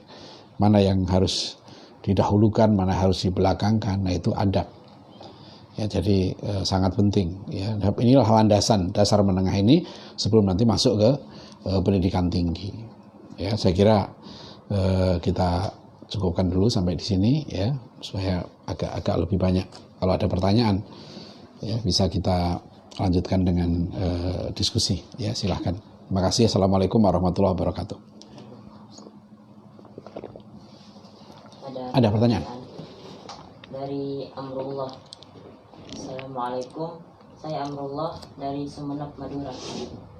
Pertanyaannya, saya Ustaz, kriteria keidealan suatu sekolah apakah hanya di SD, SMA? Apakah hanya di SD, SMP, dan SMA saja? Dan juga apakah keidealannya hanya berjangka waktu seperti SD 6 tahun, kalau anak mampu 4 tahun kenapa tidak? Menurut penjelasan Bapak tadi, bagaimana dengan pendidikan MI, Madrasah Ibtidaiyah, MTS, MA, apakah ini tidak ideal? Di antara MI dan SD itu lebih banyak mata pelajaran agama di MI ketimbang SD. Ustadz, sebenarnya kriteria keidealan itu terletak pada mata pelajaran ataukah di jangka masa pelajaran yang Bapak jelaskan tadi, seperti kalau bisa 4 tahun kenapa harus 6 tahun? Saya pernah baca di jejak langkah 9 Nisyasik Sidogiri, seorang santri kalau tidak salah itu paling sedikit nyantrinya saja 13 tahun. Bagaimana relasinya Ustadz? Pendidikan ideal yang Ustadz maksud dengan kelamaannya kita belajar dan mengabdi di pesantren. Terima kasih Ustadz. Ya, begini. Tadi makanya saya tekankan ya, pendidikan itu saya setuju dengan konsep Prof. Anang Fatah tadi. Yang penting adalah based on result, ya, berbasis pada kompetensi. Jadi jangan melihat berapa lamanya dulu. Ya, yang penting itu kompetensinya. Itulah dulu makanya kenapa ketika Imam Syafi'i datang pada Imam Malik gitu ya, beliau murid istimewa karena beliau sudah menguasai banyak hal.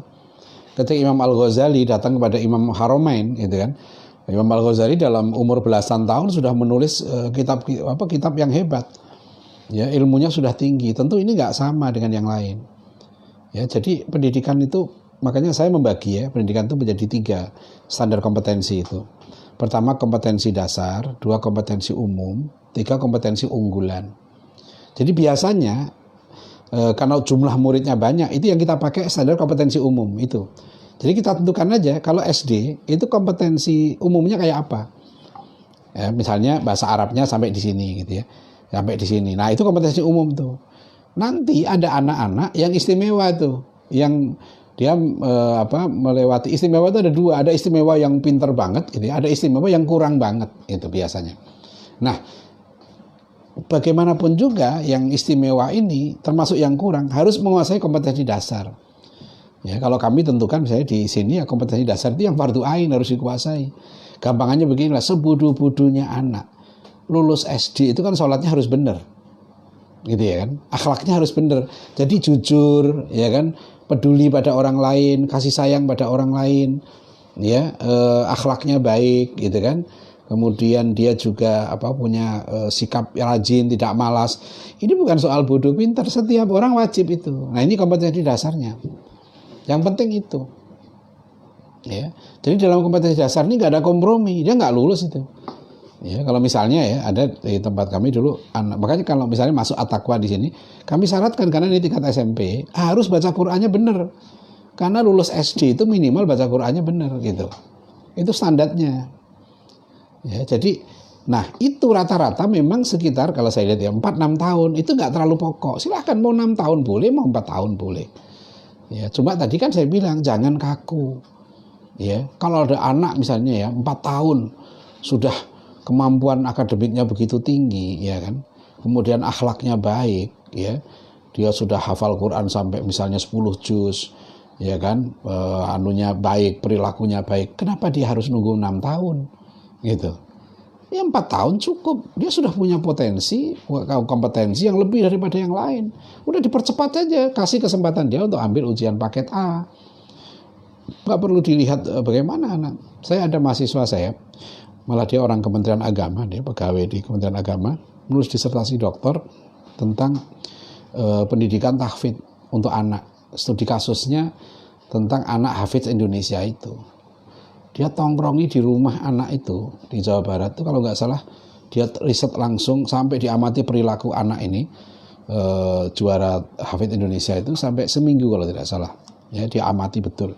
Dan ternyata dari hasil penelitiannya, ya, anak ini unik ya, hafal Qur'annya bagus gitu ya, dia juga karakternya bagus, dia juga sosialisasinya bagus dan akademiknya juga bagus gitu. Tapi waktu presentasi disertasinya ditanya oleh seorang profesor penguji, saya bilang apa hebatnya, karena bapaknya dia itu kiai, terus anak itu diberikan pengasuh khusus juga ya, guru khusus gitu untuk. Ya memang dia sudah pinter ya, ada lingkungan yang bagus, kesempatan untuk menghafal Quran dan sebagainya gitu. Jadi memang potensinya bagus. Nah, untuk anak-anak begini itu menurut saya perlu diberikan jalan yang khusus. Tapi biasanya yang begini nggak banyak. Ya, silahkan aja setiap lembaga pendidikan membuat model masing-masing. Ya, seperti ya saya salut dengan pesantren yang sudah hampir 300 tahun umurnya seperti Sidogiri ini. Karena terutama yang saya salut adalah jiwa kemandiriannya itu. Itu salah satu jiwa yang menanamkan jiwa kemandirian itu tidak mudah. Dan Sidogiri sudah membuktikan ratusan tahun, bukan puluhan tahun. Ya, makanya saya cukup sering saya belajar juga dari pesantren Sidogiri. Ya, banyak sekali hal yang bisa saya pelajari di situ. Jadi bukan soal berapa lamanya ideal itu, kompetensinya itu yang penting. Dan kita harus tahu anak ini dia di peringkat mana, ya potensinya seperti apa. Itu tugasnya guru. Ya, jadi sekali lagi model pendidikannya tetap ya basisnya tadi adab dan akhlakul karimah tadi. Kemudian untuk ilmunya sesuaikan ya, bagi menjadi 3 ya, standar kompetensi dasar, umum dan istimewa. Nah yang istimewa ini standar kompetensi yang unggul ini macam-macam. Ada anak misalnya begini, dia akademik lemah tapi dia bagus gitu olahraganya misalnya ya, bela dirinya kah, sepak bolanya kah, atau mungkin bulu tangkisnya kah gitu ya, dia punya potensi olahraga yang bagus. Nah, menurut saya kembangkan itu keunggulan dia harus dikembangkan, jangan kemudian dia diseragamkan gitu, karena anak ini beda-beda ya. Jadi kalau di video yang banyak beredar di YouTube itu tentang ini ya jangan ajari ikan untuk manjat pohon lah gitu kan, beda-beda. Ikan ya didik sebagai ikan, kera dididik sebagai kera, ya. Ya tentu manusia ini yang dididik adalah sesuai dengan potensinya, ya. Begitu ya Mas Amrullah ya. Jadi nanti kalau mau lebih jauh kita diskusi khususnya masalah ini ya, bagaimana terutama nanti menyusun kurikulum yang ideal gitu, ya. Makasih. Ada lagi? Dari Dia Ariza dari Makassar. Pertanyaannya, bagaimana porsi adab untuk anak jenjang SD, SMP, dan SMA? Ya kalau Abdullah bin Mubarak mengatakan aku belajar adab itu 30 tahun. 20 tahun kemudian aku belajar ilmu. Imam Syafi'i mengatakan aku mencari adab itu seperti seorang ibu yang mencari anak satu-satunya yang hilang. Ya, jadi sebenarnya adab dan ilmu ini berkelindan, karena untuk bisa beradab perlu ilmu juga gitu ya. Ilmu untuk menjadi beradab itu prioritas pertama. Nah berapa persennya itu susah, itu persentase itu. Yang penting tentukan dalam adab itu, kalau kita tentukan ya yang pokok saja. Misalnya ini salah satu ya menurut saya gitu ya, pendidikan karakter kita susah diaplikasikan karena terlalu banyak yang mau dicapai. Ada 18 karakter. Menurut saya gitu ya, sebaiknya gitu ya, pengalaman juga di lapangan ya, pendidikan adab itu ada skala prioritas. Misalnya apa? Yang paling pokok kejujuran sudah. Ya, kembali ke teori Profesor Ahmad Tafsir kan, untuk menanamkan adab, karakter atau akhlak itu perlu 4 hal ya, keteladanan, pembiasaan, itu kan, pemotivasian dan penegakan aturan. Nah, kita prioritaskan aja misalnya di lembaga kita ini apa adab yang penting itu. Udah adab kejujuran, cinta kebersihan gitu kan, dan tidak malas. Nah, misalnya 3 itu. Ya, kalau di At-Taqwa ini kita pilih 3 semangatnya. Jujur, semangat, peduli gitu. Ya, CSP, jujur, semangat, peduli. Nah, itu yang kita fokuskan. Ya, kalau kita ukur berapa porsinya susah itu. Itu aja kita fokuskan. Yang penting, dan itu harus selalu gitu, bukan hanya di pelajaran, di setiap keadaan. Ya, peduli pada kebersihan misalnya gitu ya. Setiap lihat sampah harus langsung diambil. Setiap lihat hal yang tidak pantas gitu ya, harus langsung diubah. Ya, itu kepedulian. Mulai dari peduli kebersihan sampai peduli kepada bagaimana menangani masalah kemungkaran gitu. Jadi jujur, semangat, peduli gitu. Ya, jadi itu terus menerus. Ya, makanya kalau dalam lembaga pendidikan kita baiknya adab itu ada penilaian khusus gitu loh. Dulu kan sikap kan termasuk, dulu pernah kan, kalau saya dulu waktu SD SMP Kadang-kadang kalau hari Jumat ya, itu tangan ditaruh di atas meja kan. Saya pernah itu diketok juga sama guru dulu. Kuku itu nggak boleh, kuku itu panjang gitu. Dulu guru sampai begitu ya, dulu itu guru sampai meriksa kuku gitu kan. Jadi taruh, gurunya dulu pegang penggaris. Jadi kalau ada kuku yang kelihatan nggak dipotong panjang, langsung diketok tuh sama penggaris tuh, sakit juga dulu. Ya, dulu modelnya begitu. Bahkan waktu saya kuliah di Fakultas Kedokteran FKH di IPB, saya punya dosen itu unik. Beliau Chinese, namanya Bu Kim gitu. Ya, dosen biokimia. Bu Kim itu kalau ngajar kuliah, dia nggak mau kalau ada perempuan itu pakai celana panjang, harus pakai rok. Gitu. Ada yang pakai celana panjang dipulangkan, karena menurut dia nggak pantas tuh perempuan pakai celana panjang.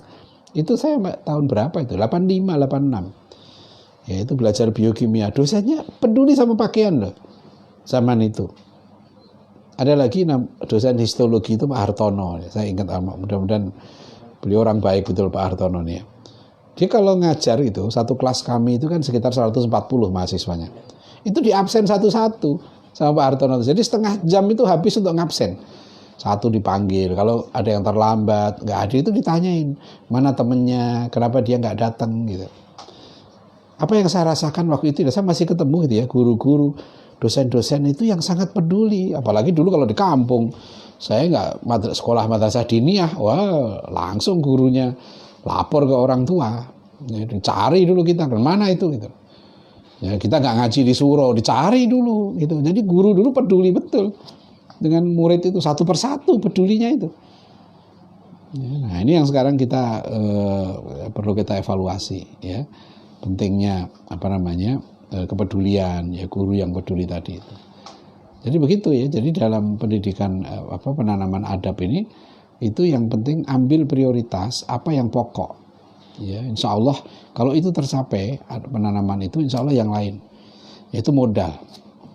Kan kemarin saya sempat ceritakan bagaimana seorang profesor di ITB cerita ya, dia ketemu profesor di Korea, katanya kalau dia ngasih motivasi pada mahasiswanya ya, kalian jangan malas ya, seperti orang Jepang gitu. Bayangkan profesor Korea ini berani mengatakan orang Jepang itu malas ya, itu standarnya, kalian jangan malas seperti orang Jepang. Berarti dia punya target ya kan, kerja keras lebih daripada orang Jepang. Nah, kita diajari Rasulullah SAW, gitu kan? Allahumma inni a'udzubika minal ajzi wal kasal. Ya Allah, jauhkan kami dari sikap lemah dan malas. Ya, nah doa ini yang harus kita hayati betul supaya kita tidak terjebak dalam kemalasan itu. Gitu ya. Nah, ada lagi? Dari Ahmad Agus, apakah penting mengajarkan bahasa Inggris dan bahasa Arab di SD? Kalau menurut saya ya pribadi itu belum begitu penting. Tapi apakah boleh ya, boleh-boleh saja. Belum begitu penting. Tapi kalau menurut saya kalau dari SD anak tergantung cara mempelajarinya ya. Maksudnya gini, waktu kami anak-anak dulu ya SD misalnya, anak-anak At-Taqwa SD atau dulu diajari kenalkan bahasa Inggris. Tapi ke gurunya saya bilang, ajari anak-anak bahasa Inggris yang menyenangkan. Misalnya dengan lagu-lagu ya berbahasa Inggris, nasyid bahasa Inggris gitu loh. Jadi bahasa sebagai habit. Itu nggak apa-apa, bagus, baik menurut saya. Jangan bahasa menjadi beban gitu, ya supaya dia menyenangkan belajar bahasa itu. Ya, jadi pendidikan itu sebenarnya fleksibel aja, itu boleh diajarkan. Bahasa Arab misalnya, ya bagus. Dari kecil sudah diajarkan bahasa Arab, bagus. Tapi gimana cara mengajarnya? Ya, menurut saya biasakan dia, ya akrab dengan bahasa Arab. Ya, jadi itu bahasa menjadi kebiasaan. Ya. Tapi tetap itu menurut saya tidak boleh menghilangkan yang fardu ain, ya. Yang fardu ain tadi apa misalnya kan tadi ibadah, akidah, ya, akhlak mulia itu fardu ain. Jangan sampai dia mengejar ini yang tidak fardu ain gitu ya, tapi kemudian mengalahkan yang fardu ain. Nah, itu tidak beradab itu. Kurikulumnya nggak beradab itu, program pembelajarannya di situ. Ya, jadi dan yang kedua pilih sebaiknya ya. Kita pun tahu anak-anak yang memang itu anak-anak yang punya ruang intelektual yang lebih kuat ya, itu boleh ya, bahkan menurut saya harus. Kalau memang anak mampu, kenapa tidak ya, kenapa? Itu sangat tergantung kepada kondisinya. Disinilah pentingnya guru, sekali lagi gitu ya, gurulah di lapangan yang tahu ini layak enggak diberikan gitu. Karena nanti dia akan ada interaksi kan. Dia ada feedback, ada masukan-masukan, ya kita bisa evaluasi. Pendidikan itu di situ, yang penting itu di lapangan. Ya, jadi konsepnya juga harus benar, tapi ketika diaplikasikan itu kita harus mengevaluasi terus-menerus.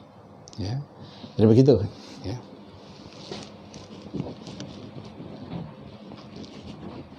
Selanjutnya dari saudara Alhamdi Al Indonesia. Ustaz, melatih kedisiplinan anak at-taqwa dengan mengikuti pelatihan di Kostrad, bagaimana hasilnya? Apakah efektif atau justru yang paling efektif menanamkan kesadaran dalam diri? Syukran. Wah, susah ya ngukurnya ya. Mungkin waktu itu ikut nggak? Ya. Jadi Ustaz ikut ya? Gimana waktu itu? Efeknya ada nggak? Masing-masing sih. Masing-masing. Iya enggak? Kamu rasakan? Iya kan? Kan tiga hari ya waktu itu ya? Ada ya. Sebenarnya harusnya memang dilanjutkan ya kan, dan waktu itu yang pelatihnya juga pernah datang lagi gitu ya, menawarkan nanti cobalah kita pikirkan lagi gitu ya untuk latihan kedisiplinan kan, itu intinya adalah kedisiplinan. Jadi tapi pelatihannya sendiri menurut kamu waktu itu menyenangkan nggak? Menyenangkan ya, tapi berat. Berat enggak sih? Iya. Nggak terlalu berat. Nggak terlalu berat ya, ya karena kamu udah biasa silat kan di sini kan, udah biasa latihan silat. Nah, jadi kita ingin ya sebetulnya bela diri ya, bela diri itu melatih disiplin juga. Silahkan masing-masing punya cara lah untuk mendisiplinkan itu. Jadi sebetulnya ibadah kita itu juga kedisiplinan ya, dan juga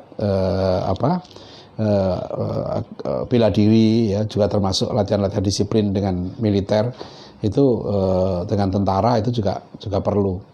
Ya, tapi menurut saya kemarin memang sebaiknya dilanjutkan. Itu yang belum kita follow up terus terang. Ya, waktu itu kita ingin mencari bentuk lain. Ya, coba kita sedang menjajaki juga dengan Taruna Nusantara. Ya, bisa nanti ada saudara-saudara kita yang punya katanya ada yang tentara-tentara yang punya kemampuan untuk melatih kedisiplinan. Ya, itu bisa kita kerjasama di situ. Karena memang disiplin ini kita akui ya kelemahan kita ini. Ya, terima kasih. Ada lagi? Dari saudara Azam Ramadan dari Sumsel. Izin bertanya, Ustaz, sebagaimana yang kita ketahui dalam setiap jenjang pendidikan negeri, SD, SMP, SMA, dan PT, terdapat pengelompokan sebagai yang terfavorit dan terbaik. Hal ini mengakibatkan sekolah lain dianggap memiliki kualitas di bawah sekolah favorit tadi, dan juga berpengaruh terhadap kepercayaan diri peserta didik. Apakah kondisi ini banyak dampak positif atau negatifnya, dan apakah sesuai dengan konsep pendidikan Islam? Mohon penjelasan Ustaz. Iya jelas negatif itu keliru. Itulah jadi itu keliru sekali kita meletakkan pendidikan berkualitas itu hanya terutamanya pada aspek nilai ya kan.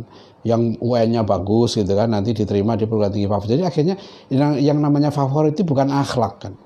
Kriteria utamanya bukan akhlak ya, bukan takwa gitu loh. Itu kan sudah salah. Ya, kriteria utamanya nilai akademik. Orang itu memang beda-beda. Allah menciptakan potensi anak itu beda-beda. Dan setiap orang itu ada gunanya diciptakan Allah. Ada potensi masing-masing. Dan bahkan dalam Undang-Undang Pendidikan Nasional ya, Undang-Undang Sistem Pendidikan Nasional nomor 20 tahun 2003, itu pun yang namanya pendidikan itu mengembangkan potensi gitu loh.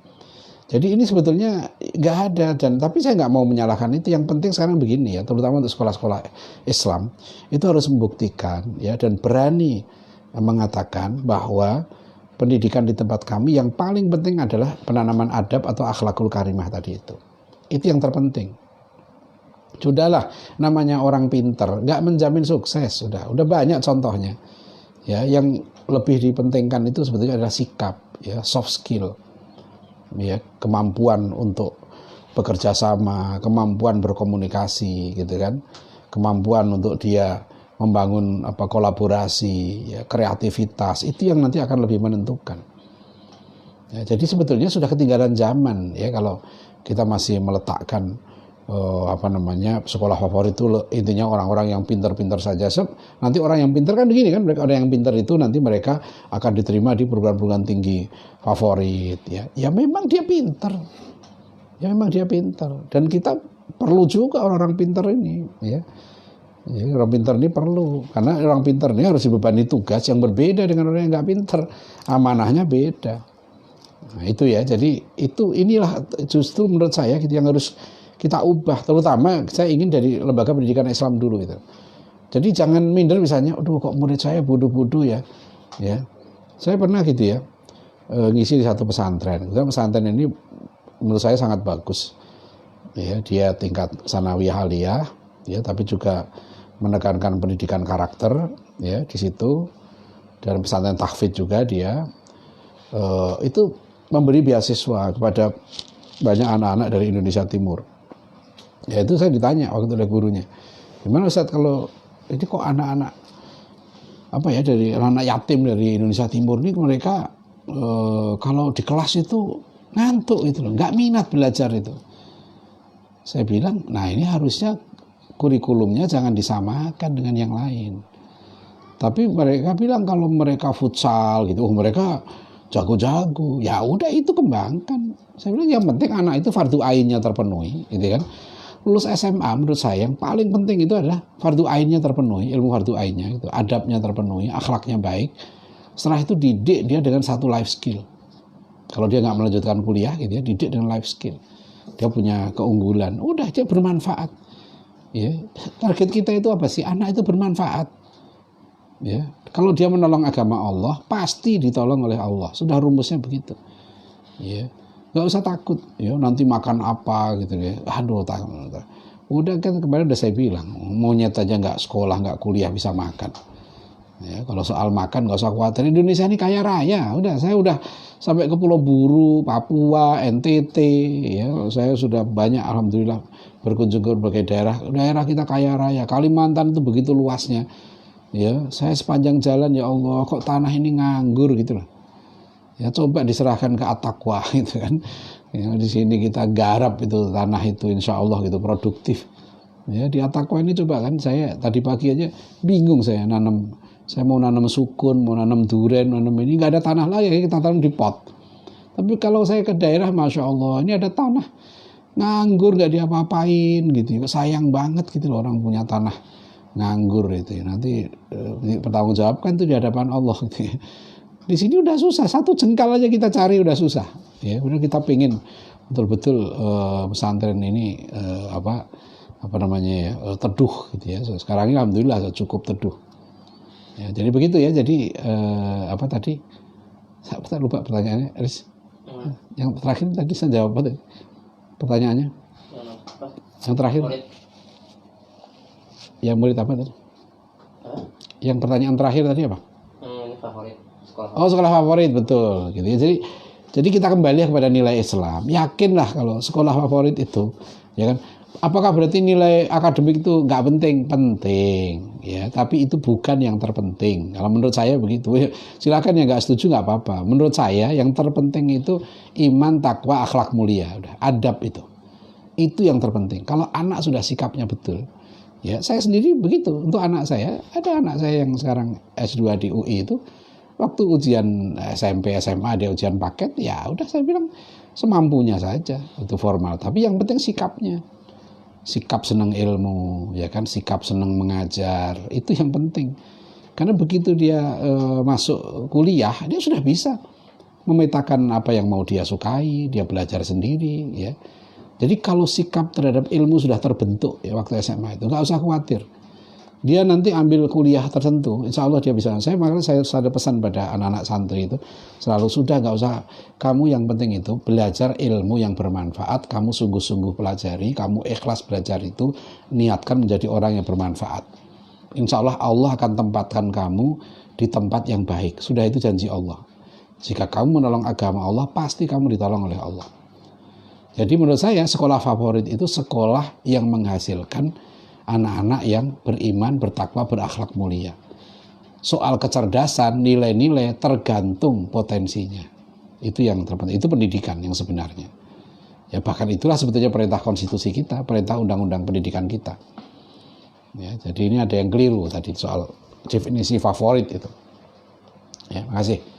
Silakan. Ada lagi? Dari saudara Hendy Nugraha. Bismillah, jika boleh mohon dijelaskan gambaran kurikulum literasi di Pristek. Syukuran. Pristek ini pesantren for the study of Islamic thought and civilization. pesantren, pemikiran dan peradaban Islam. Tadi pesantren ini didasari dengan satu pandangan bahwa anak SMA itu bukan sekedar persiapan masuk perguruan tinggi, tapi anak tingkat SMA dia sudah akil balik, dia sudah harus dididik sebagai orang dewasa. Sebagai orang dewasa dia sudah mukallaf, dia sudah akil balik. Maka di kurikulum yang penting di SMA pertama adalah Islamic worldview. Ya, dia harus betul-betul faham ya mengapa saya Muslim. Islam satu-satunya agama wahyu yang murni. Nah, itu harus tergambar, tertanam betul. Maka berulang kali karena saya yang mengajar Islamic worldview itu berkali-kali karena saya ulang-ulang terus ya. Apa itu? Innad dina indallahil Islam ya. Dan yang kedua tantangan-tantangan. Jadi dasar-dasar pemikiran Islamnya diajarkan di sini tentang sejarah ya kan, tentang adab ilmu ya, tentang ulumuddin. Ya, mereka dapat tentang ulumul Quran ya. Tentang usul fiqh mendapat ya, tentang adabul ikhtilaf fil Islam ya, adab berbeda pendapat dan usul fikih itu diajarkan ya. Jadi dasar-dasar ulumuddinnya diberikan ya, kemudian bahasa Arabnya ya, karena lulus pesantren SMP itu anak biasanya sudah mengkhatamkan beberapa kitab ya, seperti kitab Adabul Alim wal Muta'alim ya, kitab Sulamut Taufik ya, dan berbagai kitab yang lain, kitab-kitab berbahasa Arab atau Arab Melayu. Itu yang kita tekankan. Nah, begitu dia masuk Pristek, itu ditingkatkan lagi lanjutannya. Ya, dia terutama ya basisnya tadi itu ulumuddinnya. Kemudian, nah sekarang mulai ada kebijakan baru. Mulai tahun ini masuk semester 3, kita kan 6 semester ya. Masuk semester 3 itu sudah kita usahakan gitu ya. Bahasa pengantarnya sudah bahasa Inggris. Mengapa begitu? Karena kita sadar anak-anak sekarang ini mereka pegangannya handphone, mereka sudah tidak mungkin dipisah dari dunia informasi yang begitu kompleks ya. Artinya ada yang salah, ada yang benar, itu sudah ini, maka harus dilatih dia di situ. Ya, kurikulum, makanya bahasa Inggris ini penting. Bahkan itu juga yang dipesankan oleh Profesor Wan Muhammad Nur ketika beliau 2 kali atau 3 kali ke sini gitu. Yang beliau pesankan supaya anak-anak Pristek diperkuat bahasa Inggrisnya. Maka sekarang ini alhamdulillah gitu ya, kita perkuat nih sejak masuk semester 3, sekarang masuk Pristek sudah bahasa pengantarnya bahasa Inggris. Bukan gurunya pun dipaksa, saya pun sekarang terpaksa ngajari Islamic worldview ya semampunya ya, bahasa pengantar bahasa Inggris. Kalau yang gurunya belum mampu, ya slide-nya paling enggak dalam bahasa Inggris. Bahasa pengantarnya boleh bahasa Indonesia. Itu supaya dia terlatih sejak ini berbahasa Inggris gitu ya. Karena kita memang pesantren pemikiran Islam. Kemudian hal yang harus dipelajari lagi juga adalah tantangan pemikiran kontemporer ya, makanya mereka dapat ya pemahaman tentang pluralisme, sekularisme, gender dan seterusnya. Itu juga diberikan. Dan satu lagi yang sangat kami tekankan sekarang di tingkat Pristek ini adalah kemampuan menulis. Saya bilang ke santri-santri tingkat Pristek, kalau kamu belum bisa nulis artikel yang baik ya, kamu belum bisa lulus Pristek ya. Jadi harus ini standar kompetensi minimal ya. Di era disrupsi sekarang ini ya, kan kata pemerintah 4C yang diperlukan untuk eksis ya. 1 critical thinking ya, kemampuan berpikir kritis. Kemudian yang kedua adalah creativity ya, kreativitas dan inovasi. Nah, itu hanya bisa muncul kalau anak itu enjoy, merdeka ya, merdeka belajar itu. Ya, kalau dia terpaksa, tertekan, nggak bisa kreatif. Yang ketiga, communication. Nah, komunikasi ini 2. Ya, public speaking dengan lisan. Makanya nanti sebetulnya biasanya angkatan pertama dulu lulus Pristek, sebelum lulus itu ada praktek dakwah lapangan. Ya, mereka kita kirim dan harus ya, membuat rencana kultum selama sebulan di bulan Ramadan itu. Ya, mereka buat itu biasanya nanti itu. Jadi public speaking dan juga komunikasi tulis itu tadi, artikel itu ya minimal. Kemudian yang keempat, collaboration ya, kita usahakan mereka di sini berlatih bekerja sama ya, sebagai satu tim, saling tolong menolong satu dengan yang lain. Nah, jadi itu pentingnya. Jadi kira-kira gambaran struktur kurikulumnya seperti itu. Jadi adab, akhlak yang utama basisnya ya, kemudian ulumuddin ya, mulai dari Islamic worldview ya, dasar-dasar ulumuddin itu sebagai basic berpikirnya. Kemudian dia harus menguasai tantangan pemikiran kontemporer ya, kemudian yang penting adalah juga tadi kemampuan ya berkomunikasi ya, karena mereka harus dapat materi fikih dakwah ya, buku yang wajib dibaca misalnya bukunya Pak Natsir itu. Nah nanti ya itu akan diperkuat lagi di At-Taqwa College, karena di sini Peristek itu 2 tahun. Di At-Taqwa College itulah nanti anak-anak diperkuat lagi pemikirannya, bahasanya ya, juga adabnya insya Allah ya, juga kemampuan berkomunikasinya. Insya Allah kalau lulus dari sini ya 6 tahun itu sudah siap ya. Ya mau kuliah di Jerman, mau di Inggris, mau di Amerika, mau kuliah di Al-Azhar, mau kuliah di mana gitu, insya Allah sudah punya basic yang kuat ya, terutama kemampuan untuk memahami ya pemikiran kontemporer, merespon gitu ya, baik dengan lisan maupun dengan tulisan. Dan yang terpenting adalah kualifikasi adabnya itu. Sebab kalau melakukan pelanggaran di pesantren ini adab itu ya itu kita ada mekanisme di situ ya, ada peringatan 1, peringatan 2, peringatan 3 ya, peringatan keempat itu sudah tanda tangan wali santri, setelah itu ya dipulangkan ya. Nah, itu tuh ya, jadi sesuai dengan kemampuan kapasitas masing-masing santri itu Peristek di situ. Jadi intinya adalah Peristek ini menyiapkan anak menjadi mandiri ya, baik mandiri ketika dia nanti sudah kuliah, dia sudah mampu mengerti mana ilmu yang manfaat, mana ilmu yang batil gitu kan, mana ilmu yang mudorot ya kan, mana tantangan. Ibarat pendekar itu sudah kita siap, kita lepaskan dari padepokan gitu kan, dia sudah siap untuk aktif di dunia dunia persilatan ya, persilatan pemikiran itu yang kita siapkan di situ ya. Ya, ada lagi? Dari Mira Kurniasari. Assalamualaikum Ustaz. Waalaikumsalam warahmatullahi wabarakatuh. Dengan pendidikan sekarang, lulusan SMA belum mencapai kompetensi Islami yang tadi Ustaz sampaikan, SD, kompetensi adab dan seterusnya. Apa saran Ustaz untuk memperbaiki kondisi ini? Saran saya masuk At-Taqwa College yang belum selesai ininya ya kan, masuk At-Taqwa College, nanti di situ kita perkuat pemikirannya ya. Nanti sambil, kalau dia punya ijazah SMA bisa dia sambil kuliah online untuk cari ijazah. So, saya tekankan di At-Taqwa College ini yang punya kemampuan intelektual yang dikaruniai Allah kecerdasan, saya bilang target kamu bukan S1 di sini, target kamu doktor gitu. Jadi S1 saya bilang itu batu lompatan aja. Tapi yang penting di sini itu masalah adab, akhlak dan ilmunya itu. Kan itu ya, kalau belum ya sekarang di mana ya, maksudnya yang saya tahu silahkan di tempat lain, atau bahkan ada loh anak S1 ya itu masuk gontor dengan ijazah, dia sudah lulus S1, ada lulusan ITB, ada bukan lulusan sudah sarjana hukum, itu masuk pesantren gontor lagi, balik dari kelas 1 SMA dia di gontor itu kan begitu. Kalau di gontor ijazah SMP ya atau SMA atau S1 itu kalau masuk pesantren gontor itu masuk KMI, dia dihitung seperti lulusan SMP gitu ya. Jadi dia harus masuk eksperimen. Jadi dia 4 tahun. Ya, ada anak S1 ya sudah lulus S1 masuk pesantren gontor lagi. Memang supaya dia belajar bahasa Arabnya juga lebih mendalam gitu ya. Nah, kalau sekarang ini karena saya melihat ada peluang sistem online, kamu bisa kuliah di tempat lain gitu, tapi membentuk sikapnya tadi, membentuk adabnya tadi nggak bisa. Itu harus di pesantren dan harus ditangani guru yang memang betul-betul concern dengan masalah itu. Nah, itu yang paling penting ya. Jadi begitu. Nanti kalau ini diskusi lebih jauh silahkan bisa japri ya. Mungkin terakhir, Riz. Dari saudara Iqbal Ali Bajri, Ustaz, apa perbedaan akhlak dan adab secara rinci? Ya, saya memahami ini belum lama ya, dari 2 disertasi mahasiswa saya, disertasi doktor. Saya dari disertasi doktornya Rahindra Maya yang menulis konsep adab dalam kitab Ibnul Jamaah, Adabul Tadhkiratus Sami' wal Mutakalim fi Adabil Alim wal Muta'alim.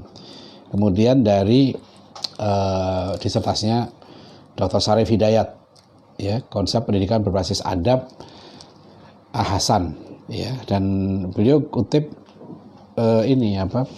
konsep adabnya definisi adab dari Ibnu Hajar Al-Asqalani. Kalau yang Rahindra tadi pendapat Ibnu Qayyim Al-Jauziyah. Pendapat dua ulama ini menarik. Ternyata adab ya itu adalah menurut mereka istiqmalul khuluqil hasan. Jadi realisasi dari akhlak mulia. Ya. Jadi menurut Imam Al-Ghazali begini. Menurut Imam Al-Ghazali namanya definisi akhlak. Akhlak itu adalah sikap jiwa. Jadi akhlak itu bukan perbuatan. Akhlak itu sikap jiwa yang kokoh, ya, yang melahirkan perbuatan, ya, tanpa dipikir lagi dan tanpa dipertimbangkan lagi. Ya, bila fikir wala ruwiyatin. Nah, sikap jiwa yang kokoh itulah namanya akhlakul karimah. Sikap jiwa yang melahirkan perbuatan. Kalau perbuatan itu baik namanya akhlakul karimah. Kalau perbuatan itu jelek namanya akhlakul madmumah. Nah, adab itu adalah realisasi dari akhlakul karimah tadi. Makanya adab itu good deed, ya, perbuatan yang baik. Kalau Prof. Halatas mengartikan adab sebagai right action, perbuatan yang baik. Ya. Kalau Prof. Muhammad Nur mendefinisikan adab akhlak plus ilmu, gitu. Jadi akhlakul karimah kemudian dibimbing dengan ilmu, ya kan? Dia melahirkan adab itu. Makanya adab itu sangat luas kan. Adab pada ilmu, ya, adab pada guru, adab pada orang tua, adab sama muslim, adab bahkan adab pada diri sendiri, ya. Nah, kalau akhlak itu kan kita bicaranya tentang kita keikhlasan, ya kan, syaja'ah, keberanian, kemudian tidak malas, ya, tidak dengki, ya, tidak ria. Nah, itu akhlakul karimah, itu sikap jiwa yang kokoh dan itu harus dilatih terus menerus supaya jiwa kita itu baik, ya, jiwa kita itu berakhlakul karimah. Sebelum tentu perbuatan baik itu akhlaknya mulia, ya kan? Kalau itu bukan otomatis lahirnya perbuatan itu. Ya, contoh begini, orang itu kalau akhlaknya mulia, penyayang gitu, itu dia kapan aja dia lihat orang menderita dia langsung tolong, sudah otomatis, ya. Tapi kalau itu bukan akhlak, ya, dia suka nolong orang karena dia caleg, gitu kan. Pas musim kampanye, banyak dia nolong orang, gitu kan, banyak bantu, gitu, karena dia caleg, gitu. Jadi nanti ketahuan, ya, kalau orang yang misalnya contoh akhlak yang bejat, ya, akhlak yang jelek. Begitu lihat saudaranya dapat nikmat, ya dia langsung benci, gitu. Wah, itu jelas tuh otomatis benci, ya, itu akhlakul madmumah, akhlak tercela, ya. Dia sombong aja gitu bawaannya itu sudah otomatis itu akhlak. Nah, akhlak yang tercela, sombong itu nanti melahirkan perbuatan yang tidak baik, ya, tidak beradab, ya, gitu. Nah, perbuatan itu yang dibilang adab. Itu menurut definisi dari Ibnu Hajar Al-Asqalani dan juga Ibnu Qayyim Al-Jauziyah, ya, jadi begitu. Jadi baik Bapak Ibu Saudara sekalian, ya, terima kasih ya atas perhatiannya. Alhamdulillah kita sudah selesai nih, ya, hampir separuh, ya, sesi yang ke-11, ya, sesi yang ke-11. Nanti insya Allah video-videonya ada di YouTube, bisa didengarkan, ya, disimak. Ya, saya berharap mudah-mudahan ini menjadi ilmu yang bermanfaat bagi kita semua untuk memperbaiki diri kita, ya, keluarga kita, juga pendidikan kita, ya, lembaga-lembaga pendidikan kita. Billahi taufik wal hidayah. Assalamualaikum warahmatullahi wabarakatuh.